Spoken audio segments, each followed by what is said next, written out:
geopolitical shift is taking place in the world around us, and it could alter the balance of power for decades to come. A clandestine but crucial military triangle is taking shape among Turkey, Pakistan and Saudi Arabia, which is being billed as Islamic NATO. The seriousness of this alliance can be gauged from the fact that it will operate on the lines of NATO's Article 5, meaning that an attack on one country will be considered an attack on all. To be sure, this is not a new idea. Similar alliances were formed in the past, but all eventually collapsed. Aman Kumar Himanshu examines whether this latest move at forging a new alliance will survive or meet the fate of its predecessors.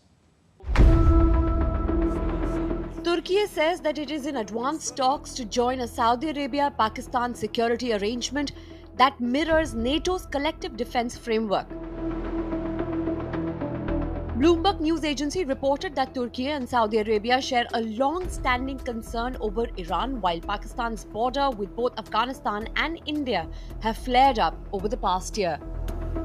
The proposed alliance brings together three distinct pillars of power. Saudi Arabia would give the financial backing and strategic heft to fund the defense initiatives.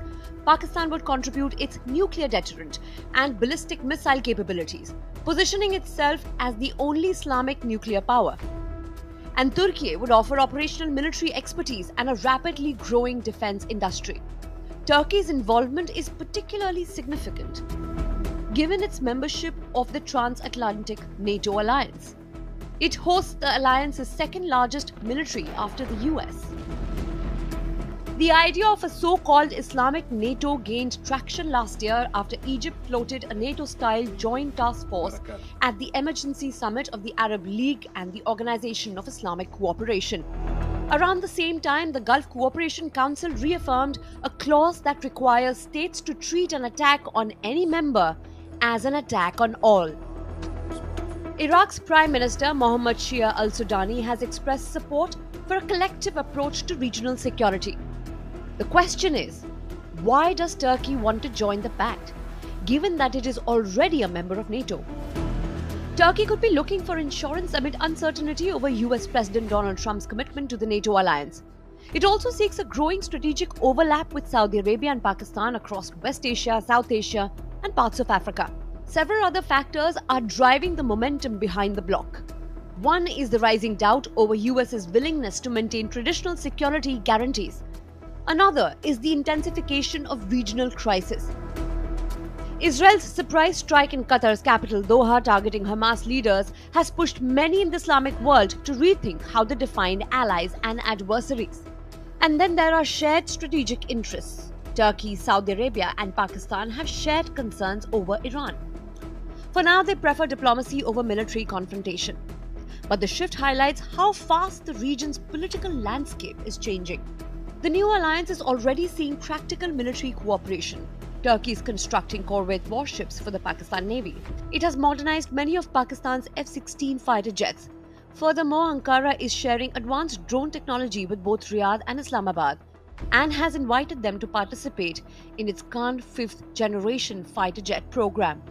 But some analysts remain skeptical that a fully integrated Islamic NATO will ever materialize.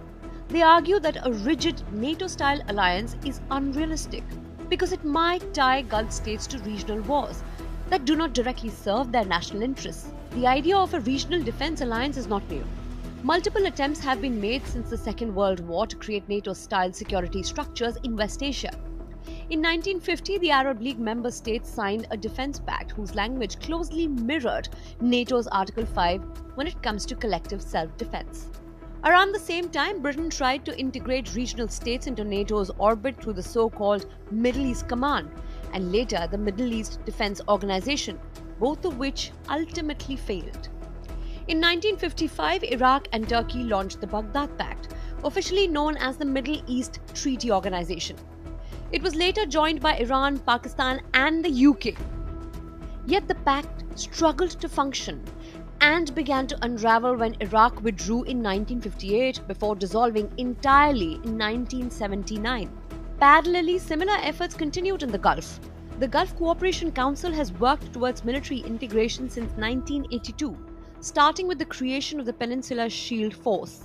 In 2000, it adopted a NATO-style collective defense clause, which was institutionalized through a defense council.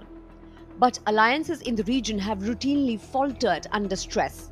The Arab League failed to agree on collective action during the conflicts in Lebanon in 1982, Libya in 1986, Kuwait in 1990, and Iraq in 1991, and again in 2003.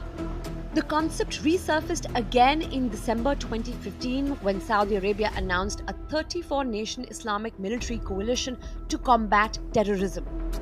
While the announcement generated headlines, the organization never developed into a functioning alliance with real command and control mechanisms. Still, the persistence of these coalition initiatives speaks to a recurring strategic logic. Faced with shared threats and eroding confidence in external protectors, West Asian states continue to explore military coordination and mutual defense, even if past experiments have struggled to survive contact with political reality.